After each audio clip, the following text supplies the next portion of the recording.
तुम्ही पाहत आहात MCN न्यूज मराठी।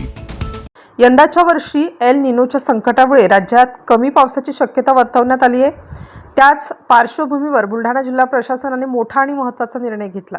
31 ऑगस्टपर्यंत जिल्ह्यातील सर्व धरणांमधील उपलब्ध जलसाठा केवळ पिण्याच्या पाण्यासाठी राखीव ठेवण्यात आला असून शेतीसाठी सोडण्यात येणारी सर्व आवर्तने तात्काळ बंद करण्याचे आदेश देण्यात आले आहेत।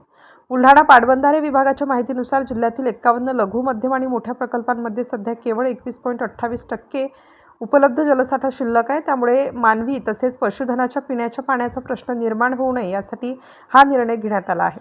या आदेशामुळे सिंचनासाठी धरणातून पाणी सोडले जाणार नसल्याने अनेक भागातील शेतकऱ्यांसमोर अडचणी निर्माण होण्याची शक्यता आहे। दरम्यान धरणे, कालवे किंवा नदीपात्रातून अवैधरित्या पाण्याचा उपसा करणाऱ्यांवर कठोर कारवाई करण्यात येईल असा स्पष्ट इशारा प्रशासनाने दिला आहे। प्रशासनाने नागरिकांना आणि शेतकऱ्यांना पाण्याचा काटकसरीने वापर करण्याचे आवाहन केले असून परिस्थितीचा सातत्याने आढावा घेतला जाणार असल्याचेही सांगण्यात आले आहे।